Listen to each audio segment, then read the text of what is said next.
Hello everyone. In today's lecture, we are going to solve June 2014 CSIR net mathematical physics का part आज देखेंगे, उसका solution part है ना। तो जो फर्स्ट वाला क्वेश्चन गिवन है हमको, दैट इज देखो, कंसिडर द डिफरेंशियल इक्वेशन, ये वाला d2x plus 2 dx upon dt plus x equals to 0 with the initial condition भी हमें given है, that is x of 0 is equals to 0 and x dot 0 equals to 1। यानी कि इसका जो फर्स्ट डेरिवेटिव है x डॉट का वैल्यू 1 होगा कब, जब हम t का वैल्यू 0 पुट करेंगे। वैसे यहाँ पर x का वैल्यू 0 कब होगा, जब हम t का वैल्यू 0 पुट करेंगे। So the solution xt attains its maximum value when t is, मतलब कि t का इनमें से किस वैल्यू में x of t का मैक्सिमम वैल्यू होगा, वही हमें पूछा है ना। सो हमें डिफरेंशियल इक्वेशन गिवन है, तो इसको हम कैसे करेंगे देखो। हमने पहले ये वाला लिख लिया जो डिफरेंशियल इक्वेशन गिवन था, उसके बाद हम क्या करेंगे देखो, यहाँ पर ऑक्सिलरी इक्वेशन। अब हम क्या करेंगे, ऑक्सिलरी इक्वेशन लिखेंगे। कैसे लिखेंगे, that is m square plus 2m plus 1 equals to 0। So ये क्या हो गया, m प्लस 1 का होल स्क्वायर इक्वल्स टू 0 हो गया। यानी कि m का वैल्यू हमें m1 एंड m2 का वैल्यू हमें m1 मिला -1, वैसे ही m2 भी कितना मिला, माइनस का 1, दोनों का वैल्यू हमें क्या मिला, -1। सो जो सॉल्यूशन होगा इसका, that is the complementary function. तो इसको हम कैसे लिखेंगे, that is c1 e⁻² plus c2 t into e⁻², हो जाएगा इसका सॉल्यूशन, राइट। उसके बाद ये वाला हमें क्या गिवन है, कुछ इनिशियल कंडीशंस गिवन था ना क्वेश्चन में। सो ये वाला हमें गिवन है x ऑफ 0 इक्वल्स टू 0, यानी कि t जब हम 0 पुट करेंगे तो x का वैल्यू भी क्या होगा, 0 होगा, इसको याद रखना। तो देखो यहाँ पर क्या होगा, हमने x के जगह पर 0, t के जगह पर भी क्या करेंगे, 0 पुट करेंगे। तो ये वाला जो इक्वेशन क्या बन गया देखो, ये वाला बन गया, हमने x के जगह पर यहाँ पर 0, इस वाले t के जगह पर 0 पुट करेंगे। e⁻0 क्या देगा हमको, 1 देगा। वैसे ही इस वाले t के जगह पर 0 पुट करेंगे और यहाँ पर भी हम 0 पुट करेंगे। तो t 0 पुट करेंगे तो ये वाला टर्म क्या हो जाएगा, वैनिश हो जाएगा। हमारे पास जो आंसर मिलेगा, c1 का वैल्यू कितना होगा, 0 होगा। इस वाले c1 का वैल्यू हम इसमें पुट कर देंगे, ये वाला जो x का इक्वेशन था इसमें हम क्या करेंगे, पुट कर देंगे। तो फाइनल x का जो एक्सप्रेशन है वो क्या होगा ना, c1 तो 0 बन गया, तो ये वाला पार्ट हट जाएगा, वैनिश हो जाएगा। तो x का जो वैल्यू होगा वो इतना होगा, x equals to c2 t e⁻−t, यानी कि सिर्फ ये वाला पार्ट ही हमारे पास रहेगा, राइट। तो अब हम क्या करेंगे, इसी का ही फर्स्ट डेरिवेटिव निकालेंगे x dot with respect to t। c2 तो कांस्टेंट है, और एंड इसमें हम क्या करेंगे, t e⁻−t, t को एज इट इज़ रखेंगे, e⁻−t और एक -1 आएगा, प्लस हमने e⁻−t को एज इट इज़ रखा, t का डेरिवेटिव कितना हो गया, 1। x डॉट हमने निकाल दिया। उसके बाद हम क्या करेंगे, हमको ये वाला इनिशियल कंडीशन गिवन था क्वेश्चन में, जब हम t को 0 पुट करेंगे तो x डॉट कितना होगा, दैट इज़ 1 होगा, है ना। तो अब हम वही करेंगे, देखो इस वाले t के जगह पर हम क्या पुट करेंगे, 0, तो ये वाला टर्म वैनिश हो जाएगा। और इस वाले t के जगह पर भी हम 0 पुट करेंगे तो ये वाला हमें कितना देगा, 1 देगा। यानी कि जो c2 का वैल्यू मिलेगा वो कितना मिलेगा, 1 मिलेगा। तो अब हम क्या करेंगे, इस वाले c2 का वैल्यू किस में पुट कर देंगे, इस वाले इक्वेशन में, ये जो x डॉट का इक्वेशन था ना इसमें पुट कर देंगे। देखो x डॉट का जो इक्वेशन था वही में हम पुट करेंगे इसको, इस वाले C2 का वैल्यू इसमें हमने पुट कर देंगे, तो यहाँ पर आ जाएगा 1।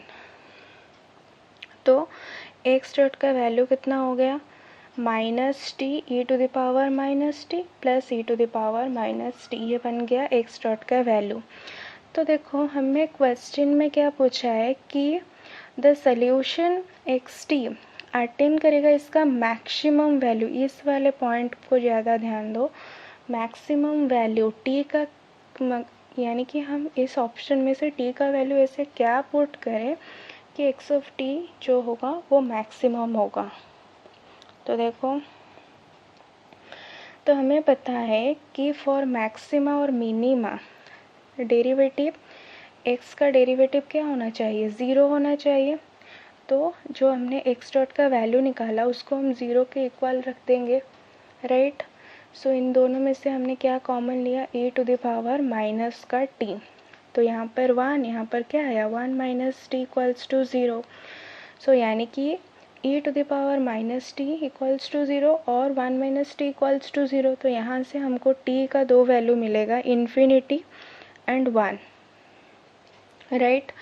तो इन्फिनिटी और 1, हमको t का कितना वैल्यू मिला, दो वैल्यू मिला, इन्फिनिटी एंड 1।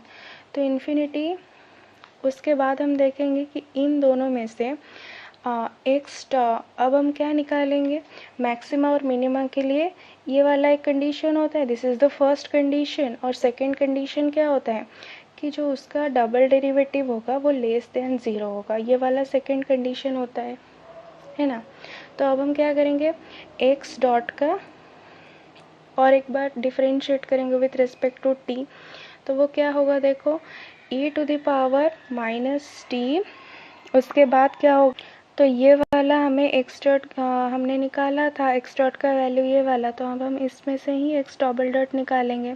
तो हमने क्या किया, e to the power minus 1/2 as it is, और इसका t का क्या हो जाएगा, यहाँ से 1 आएगा और नेगेटिव साइन है तो -1 plus 1 minus t as it is, और e to the power minus t and ये वाला -1 आएगा।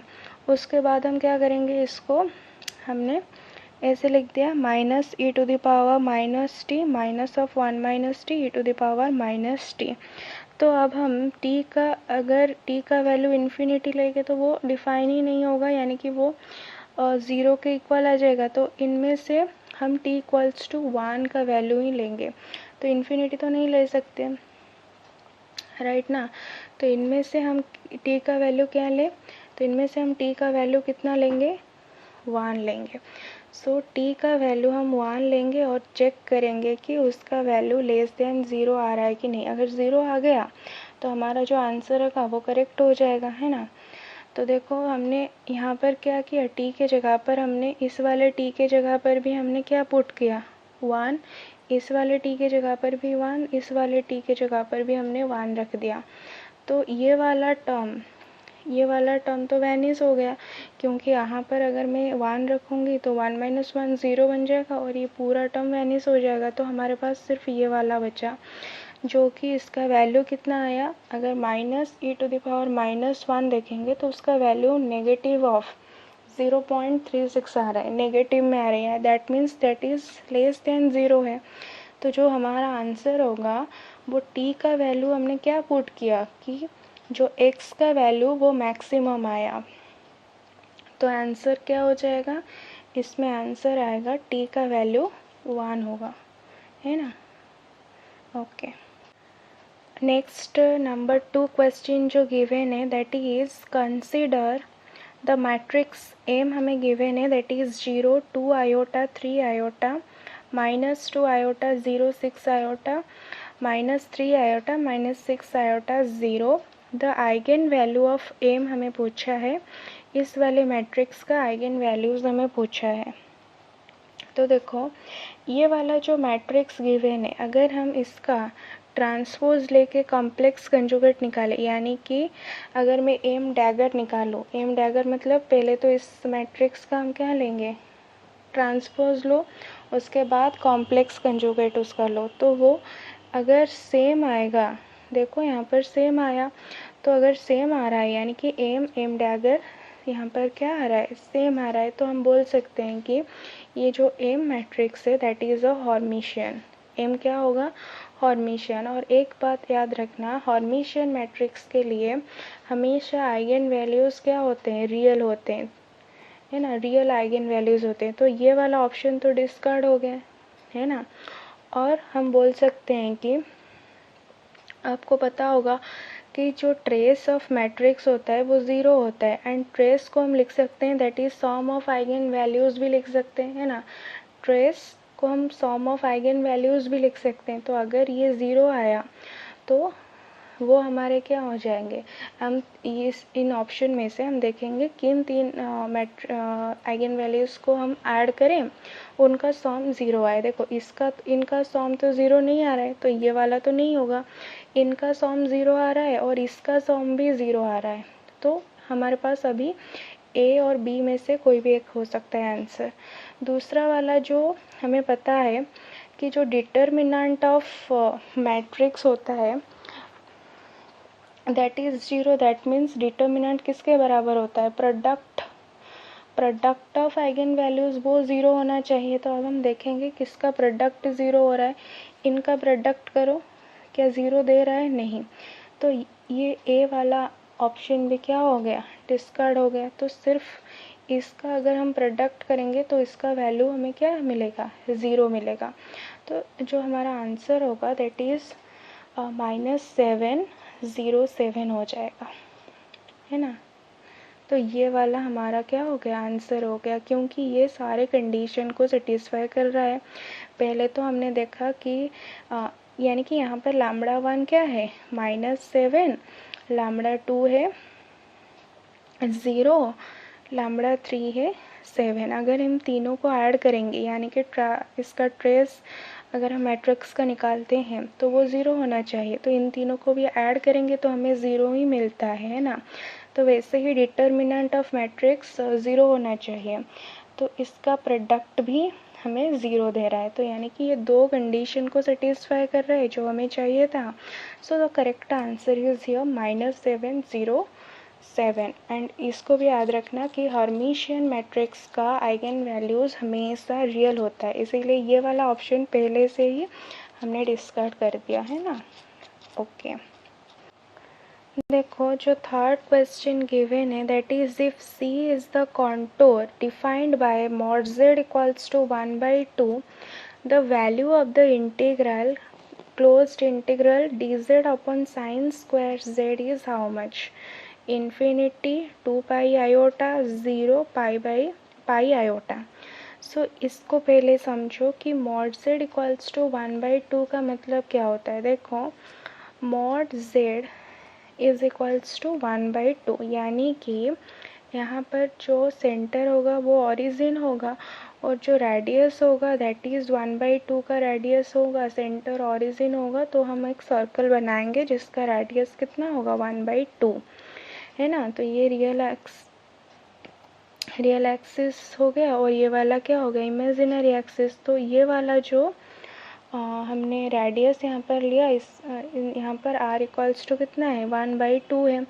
और इस वाला और ओरिजिन में हमने क्या लिया? उसका सेंटर माना है इसको, राइट। इसके बाद देखो हमें इसका वैल्यू पूछा है closed integral dz upon sine square z।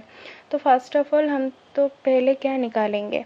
तो हमारा जो पहला काम होता है हम पहले सिंगुलर पॉइंट्स निकालते हैं, उसके बाद हम देखते हैं कि उनका ऑर्डर कितना होता है और कौन इस वाले सर्कल के इनसाइड में लाई कर रहा है ना। उसके बाद हम वही वाला जो इनसाइड में लाइज करेगा वही उसमें ही हम क्या निकालेंगे? रेसिड्यू निकालेंगे उस पॉइंट में, है ना, रेसिड्यू निकालेंगे। और एक बात, जो सिंगुलर पॉइंट्स होता है उन्हीं में मैंने 8 सिंगुलर पॉइंट्स जो फंक्शन वो एनालिटिक नहीं होता है ना। ये तो आपको पता होगा कि जो सिंगुलर पॉइंट्स है उन्हीं में उस 8 singular points the functions are not analytic. तो वही हम देखेंगे। देखो तो हमने ये वाला बता दिया कि mod z इक्वल्स टू 1/2 और हमने ये वाला भी आपको ड्रॉ करके बता दिया। तो जो सिंगुलरिटी का कंडीशन होता है, जो नीचे वाला पार्ट होगा 1/sin² z था, तो हमने इसको इक्वल्स टू 0 मान लिया। तो यहाँ से हमको z का वैल्यू क्या मिला, n पाई, और n का वैल्यू 0 +-1 +-2 एंड सो ऑन। तो हमने z का वैल्यू यानी कि सिंगुलर पॉइंट्स क्या निकाले, 0 +-पाई +-2 पाई एंड सो ऑन। n का वैल्यूज पुट कर दिए यहाँ पर। तो इन सब का पोल कितना होगा, ऑर्डर 2 होगा, यानी कि पोल ऑफ ऑर्डर 2 होंगे, क्योंकि हमको साइन z का पावर कितना है, स्क्वायर है, साइन स्क्वायर z, इसके वजह से हमको ये सब सिंगुलर पॉइंट्स मिल रहे हैं, यानी कि इस वाले पावर को हम क्या मानेंगे, उसका ऑर्डर मानेंगे। तो यहाँ पर जो पोल आएगा वो पोल ऑफ ऑर्डर 2 होगा, सबका पोल ऑफ ऑर्डर 2 होगा। तो अब हम देखेंगे कि इनसाइड द कर्व कौन सा पॉइंट लाई कर रहा है ना। तो देखो, तो यहाँ पर हमेशा याद रखो कि अगर हमें डायरेक्शन नहीं गिवन होगा तो हम हमेशा एंटी क्लॉकवाइज डायरेक्शन ही लेकर चलेंगे, राइट ना। तो इन सारे पॉइंट में से सिर्फ 0, ये वाला जो 0 है ना, वो इनसाइड द सर्कल लाई कर रहा है, बाकी कोई भी पॉइंट इनसाइड द सर्कल नहीं है। तो सिर्फ हम z=0 पे ही क्या करेंगे, रेसिड्यू निकालेंगे, राइट। तो देखो, तो हमने वही चीज़ लिख लिया, only z=0 lies inside the circle, only this point contribute the circle. तो अब हम क्या करेंगे, इस साइन z का आपको एक्सपेंशन पता होगा, क्या होता है वो, z -z³ factorial +z5/5 factorial, right. तो हमें क्या गिवन है, इसका स्क्वायर गिवन है, तो इसका हम स्क्वायर कर लेंगे, और उसका इनवर्स 1/sin²z, तो 1/ हमने इसको लिख लिया। उसके बाद हम क्या करेंगे, z² को कॉमन ले लेंगे, है ना। तो अंदर क्या रहेगा, 1 - z²/3 factorial +z4/5 factorial minus so on. उसके बाद देखो, हमने इसका पावर -2 बना दिया, इसको ऊपर ले लिया, तो एक क्या हो गया, पावर -2 बन गया। देखो, अगर हम रेसिड्यू एट z=0 निकालेंगे तो लॉरेंट सीरीज में क्या होता है, हमको कोफिशिएंट ऑफ 1/z चाहिए। तो यहाँ पर ये वाला सब z का पॉजिटिव पावर है ना।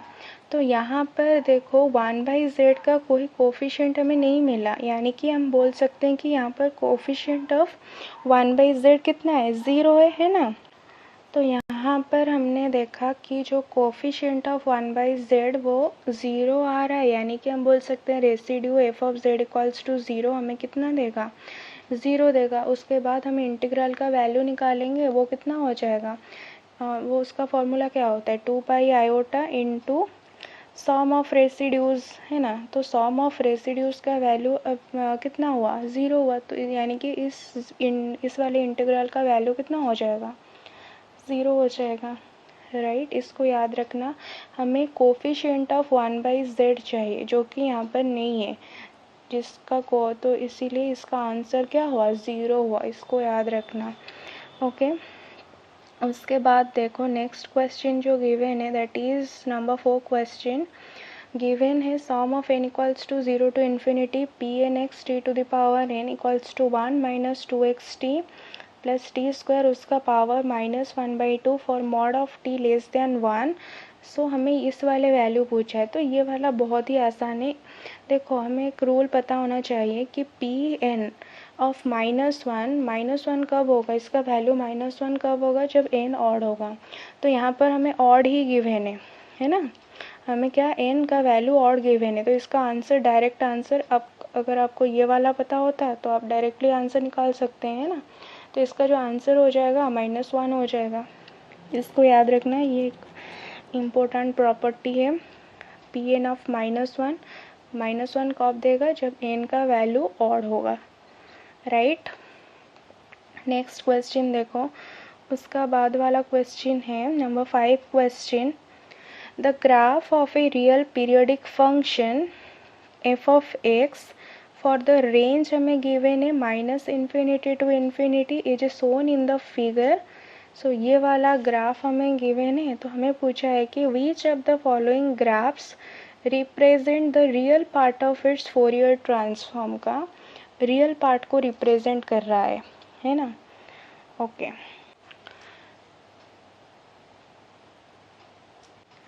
देखो यहाँ पर कुछ ऑप्शंस गिवन है, ये वाला ऑप्शंस देख सकते हो A B C and D, ये वाले कुछ ग्राफ्स गिवन है, तो इनमें से कौन सा करेक्ट होगा ये पूछा है। तो पहले तो आप इस वाले ग्राफ को देखो, तो ये वाला ग्राफ आपको पता होगा ये कौन सा फंक्शन का ग्राफ होता है, कोसाइन फंक्शन है ना। तो इसका ग्राफ होता है। तो फर्स्ट ऑफ ऑल इस वाले ग्राफ का हम ये वाला किसका ग्राफ है, किस वाले प्लेन वेव फॉर्म का ही है। तो इसका जो फंक्शन आएगा यानी कि हम एफ ऑफ एक्स को कैसे लिख सकते हैं, कॉस ओमेगा एक्स। तो यहाँ से देखो हमें ना इंटरवल पता चल रहा है कि फ्रीक्वेंसी की टाइम पीरियड, तो यहाँ से कुछ नहीं पता चल रहा है, तो हम एफ ऑफ एक्स को ऐसे लिख सकते हैं, that is cos omega x लिख सकते हैं, है ना। तो अब हम मान के चलेंगे कि हमारा जो एफ ऑफ एक्स है, f of x is equals to cos omega x, क्योंकि बाकी हमें कुछ नहीं पता है, सिर्फ हम इस वाले ग्राफ से पता चला कि ये वाला कॉस का ग्राफ है, कॉस फंक्शन का ग्राफ है, तो हमने फंक्शन को डिफाइन कर दिया कॉस ओमेगा एक्स, क्योंकि हमें ना टाइम पीरियड, फ्रीक्वेंसी, ना इंटरवल वगैरह कुछ पता नहीं है ना। तो अब हम क्या करेंगे, उसका फोरियर ट्रांसफॉर्म निकालेंगे, यही तो पूछा है हमें। तो देखो फंक्शन का हम फोरियर ट्रांसफॉर्म निकालते हैं, तो फॉर्मूला क्या होता है, एफ ऑफ एनी फंक्शन का हम जब हम निकालते हैं, यहाँ पर कुछ भी फंक्शन आ सकता है, इक्वल्स टू वो क्या होगा फॉर्मूला 1/√2 पाई माइनस इन्फिनिटी से इन्फिनिटी, और यहाँ पर क्या आ जाएगा, वही सेम वाला यहाँ पर जो फंक्शन होगा वही यहाँ पर आ जाएगा, and e to the power iota के एक्स डी एक्स, ये तो फॉर्मूला होगा। तो हमारा यहाँ पर फंक्शन कौन है, कॉस ओमेगा एक्स, तो यहाँ पर इस वाले फंक्शन की जगह पर क्या आ जाएगा, कॉस ओमेगा एक्स आ जाएगा। देखो हमने वही यहाँ पर लिखा है कि हमने एफ एक्स को मान लिया कॉस ओमेगा एक्स, तो एफ ऑफ एक्स की जगह पर हमने किसको रख दिया, कॉस ओमेगा एक्स। और कॉस का फंक्शन का एक्सपोनेंशियल के टर्म में रिप्रेजेंटेशन ऐसे होता है e to the power iota omega x plus e to the power minus iota omega x divided by 2, और ये वाला e to the power i के x d x as it is, और इन दोनों का कम्बिनेशन, इस वाले और इस वाले का कम्बिनेशन हमने यहाँ पर रख दिया। दोनों में क्या कॉमन है, आयोटा एक्स कॉमन है, तो क्या हो जाएगा ओमेगा प्लस के, और यहाँ पर वैसे ही इस वाले को और यहाँ इस वाले को हमने यहाँ पर रख दिया कॉमन, दोनों में क्या है आई एक्स कॉमन है, तो वो क्या होगा के माइनस ओमेगा अंदर आ जाएगा, और d x as it is. अब हम क्या करेंगे, देखो यहाँ पर हमने क्या किया, इस वाले 2 को हमने, इस वाले जो यहाँ पर जो 2 था ना, हमने इसको बाहर ले लिया, राइट। अब हम क्या करेंगे, तो यहाँ पर एक हम फॉर्मूला लगाएंगे। तो पहले तो आप वो देखो वो क्या होता है, देखो तो इस वाले का फॉर्मूला पहले आप नोट कर लो, कहाँ पे लिखूँ, यहाँ पे लिख देती हूँ। अगर माइनस इन्फिनिटी से इन्फिनिटी, ये वाला किसका फंक्शन फॉर्मूला है, डिराक डेल्टा का फंक्शन। अगर प्रॉपर्टी ऑफ ए किसका है, डिराक डेल्टा का प्रॉपर्टी है, डिराक डेल्टा फंक्शन का। तो minus infinity to infinity e to the power, अगर प्लस माइनस यहाँ पर कुछ भी हो सकता है, के minus k naught x d x, अगर ऐसा कोई फंक्शन हमें गिवन है, तो इसका जो आंसर होगा वो क्या होगा, ये वाला के नॉट है, तो इसका जो आंसर होगा वो क्या होगा, 2 पाई डेल्टा के माइनस के नॉट, है ना। तो ये होगा, यहाँ पर जो होगा के बाई के माइनस के नॉट, वो यहाँ पे आ जाएगा, 2 पाई आएगा और डेल्टा आएगा। जो हमारा इक्वेशन में था वो क्या था, देखो एक हमारे पास ओमेगा प्लस के था और एक था के माइनस ओमेगा और एक था के प्लस ओमेगा, यानी कि हम बोल सकते हैं डेल्टा ऑफ के प्लस ओमेगा, इसके लिए क्या आएगा आंसर 2 पाई डेल्टा के प्लस ओमेगा। वैसे ही इसके लिए क्या आएगा सेकेंड वाला के लिए 2 पाई डेल्टा के माइनस ओमेगा, है ना। तो दोनों में से हमने क्या कॉमन ले लिया, इसमें से 2 पाई इसमें से 2 पाई हमने कॉमन ले लिया, है ना। तो वो क्या बन जाएगा, यहाँ पर 2 पाई बाहर आ गया और अंदर ये वाला रहा कि डेल्टा ऑफ के plus omega plus delta of के माइनस ओमेगा। तो इस वाले को, यानी कि ये जो डेल्टा का फंक्शन पता है ना, अगर x माइनस ए है, यानी कि 8x इज इक्वल्स टू ए हम बोलते हैं, 8x is equals to a. Graph कैसे होगा, इस point 8x is equal to a पे ही हमको क्या दिखेगा, पीक दिखेगा, है ना। वो इन्फिनिटी को टेंड करेगा, बाकी सब जगह पे ज़ीरो होगा, यहाँ पर भी ज़ीरो और यहाँ पर भी ज़ीरो, आपको पता होगा। तो सिर्फ 8x is equal to a पे स्पाइक दिखेगा। तो इसको हम ऐसे लिख सकते हैं के माइनस ऑफ माइनस ओमेगा और ये वाला फंक्शन एज इट इज़। तो हम बोल सकते हैं कि जो पिक्स आएगा वो माइनस ओमेगा पे आएगा, इस वाले पे माइनस ओमेगा पे आएगा और ओमेगा पे आएगा, है ना।